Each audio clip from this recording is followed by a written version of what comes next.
Assalamualaikum warahmatullahi wabarakatuh. Perkenalkan, nama saya adalah Aldi Saputra dengan NPM C1C020097. Nah, di sini di channel ini saya akan menyampaikan materi tentang akuntansi, yaitu ekuitas atau equity. Dan di channel sebelumnya saya sudah memasukkan tentang materi equity juga, dan ini merupakan equity yang lanjutannya. Nah, seperti yang sudah, baiklah kita masuk ke materi, yaitu yang ada dividen.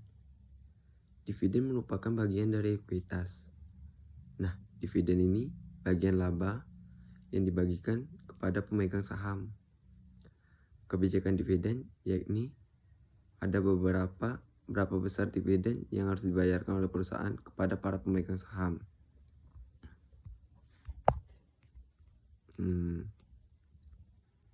Itu dan juga ada beberapa faktor yang mempertimbangkan ketika perusahaan akan membayar dividen. Ada faktor yang pertama yaitu maintain agreement with creditor atau adanya kesepakatan dengan kreditor. Untuk yang faktor yang kedua, meet corporation requirement atau memenuhi persyaratan perusahaan. Faktor yang ketiga, to finance growth or expansion atau untuk membiayai pertumbuhan atau ekspansi. Dan faktor yang keempat, to smooth out dividend payment atau untuk memperlancar pembayaran dividen. Faktor yang kelima yaitu ada to build up a cushion against possible costs atau untuk membangun dan menjaga cadangan terhadap kemungkinan kerugian. Sebelum melakukan pembayaran dividen, maka perusahaan perlu mempertimbangkan, yaitu untuk yang pertama, jika perusahaan membayar dividen tunai, maka perusahaan perlu mempertimbangkan tersedia atau tidak cash yang mencukupi yang dimiliki oleh perusahaan untuk membayarkan dividen. Jika cash perusahaan tidak mencukupi untuk melakukan pembayaran dividen secara tunai, namun perusahaan tetap ingin melakukan pembayaran dividen namun tidak menggunakan cash, maka ada alternatif lain yang bisa dilakukan yang bisa disebut dengan dividen saham.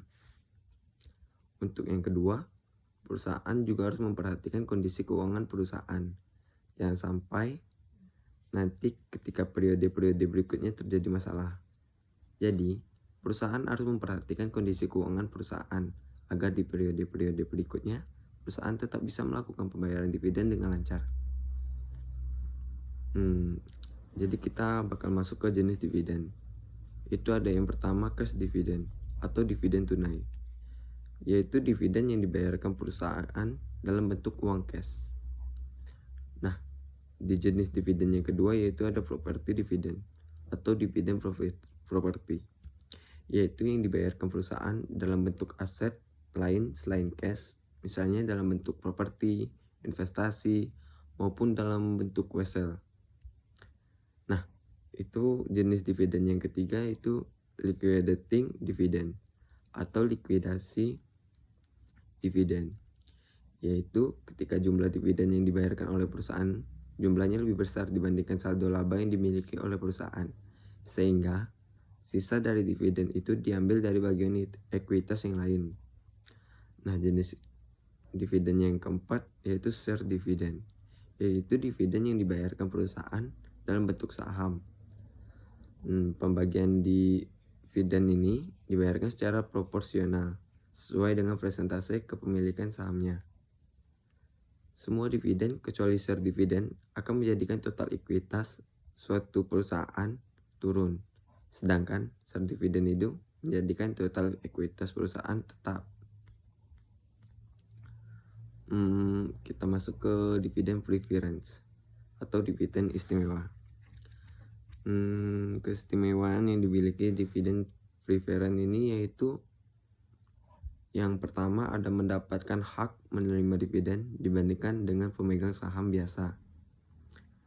Dan yang kedua, Jika dividen bersifat kumulatif, maka makna dari dividen bersifat kumulatif artinya adalah jika pada tahun sebelumnya pemegang saham istimewa atau yang memiliki hak dividen istimewa belum diberikan hak mendapatkan dividennya atau tertunggak, maka pada tahun berikutnya atau tahun sekarang pemegang saham istimewa berhak mendapatkan dividen yang belum dibayarkan atau tertunggak di tahun sebelumnya dan mendapatkan juga dividen untuk tahun sekarang.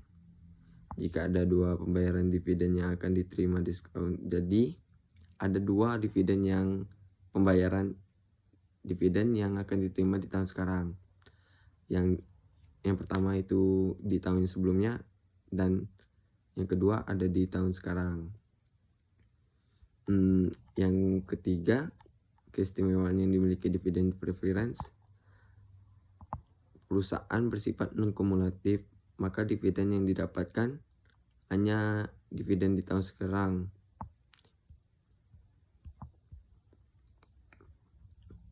Kita masuk ke cash dividend yang pertama, cash dividend tunai. Dalam pembayaran dividen tunai itu harus menggunakan retained earning. Satu, harus memiliki retained earning karena biasanya dividen ini diambil dari saldo laba. Dan harus mempunyai cash yang mencukupi, dan pengumuman dividen harus dilakukan board of director atau dewan komisaris atau dewan direksi. Dan itu ada 3 hal terkait dengan pembayaran dividen tunai, yaitu tanggal pengumuman. Nah, ketika perusahaan sudah berjanji dan membayarkan dividen, maka pada saat tanggal pengumuman, perusahaan akan mengakui adanya atau mencatat adanya dividen payable di posisi kredit, dan di debitnya itu tergantung pada jenis bukunya. Jika menggunakan buku financial accounting, maka akun yang di posisi debit adalah dividen. Namun, jika menggunakan buku intermediate accounting, maka akun yang dicatat pada posisi debit adalah akun retained earning. Namun, kedua buku tersebut memiliki akhir pencatatan yang sama, walaupun kedua buku itu menyatakan dua akun yang berbeda pada posisi debit. Hal itu karena keduanya pada saat penutupan dividen, itu keduanya akan sama-sama mengurangi retained earning. Yang kedua, tanggal pencatatan. Yaitu pada tanggal pencatatan ini tidak ada penjurnalan. Hal itu karena pada tanggal pencatatan itu hanya mendata siapa saja pemegang saham yang berhak mendapatkan dividen. Dan yang terakhir, tanggal pembayaran. Yaitu di tanggal pembayaran ini perusahaan akan mendebit atau menghapus akun dividen payable dan mengkredit akun cash. Itulah tadi yang ketiga tanggal terkait dengan pembayaran dividen tunai. Nah, kita masuk yang kedua, yaitu properti dividen. Jika dividen properti, maka yang harus dibayarkan oleh perusahaan adalah yang pertama, pembayaran dilakukan bukan dalam bentuk cash, namun dibayarkan dalam bentuk selain cash. Yang kedua, perusahaan harus menilai kembali nilai properti atau nilai aset selain cash yang diserahkan, itu sebesar nilai wajar. Ada lagi yang ketiga, liquidating dividend atau dividen likuidasi. Jika dividen properti, maka yang harus dibayarkan oleh perusahaan adalah yang pertama, pembayaran dilakukan dalam bentuk cash, namun dibayarkan dalam bentuk aset selain cash.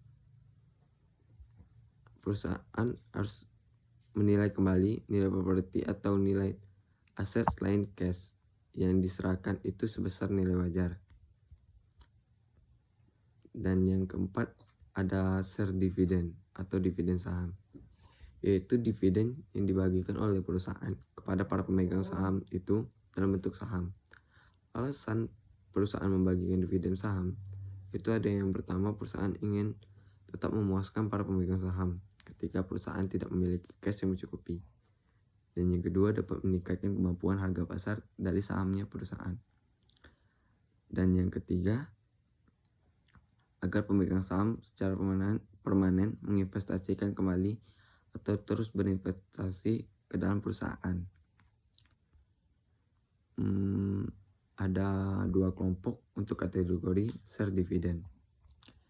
Kelompok yang pertama yaitu small share dividend atau dividen saham yang dibagikan oleh perusahaan lebih rendah atau lebih kecil dari 20% atau lebih kecil dari 25%. Penggali adalah harga pasar saham. Dan ada kelompok yang kedua yaitu large share dividend atau dividen saham yang dibagikan oleh perusahaan lebih besar dari 20% atau lebih besar dari 25%. Pengalinya adalah nilai normal. Mungkin itulah tadi materi tentang ekuitas yang lanjutannya dari video kemarin. Lebih dan kurang saya mohon maaf, dan terima kasih kepada yang sudah menonton. Apabila ada salah kata saya mohon maaf. Saya tutup. Wabillahi taufiq wal hidayah. Wassalamualaikum warahmatullahi wabarakatuh.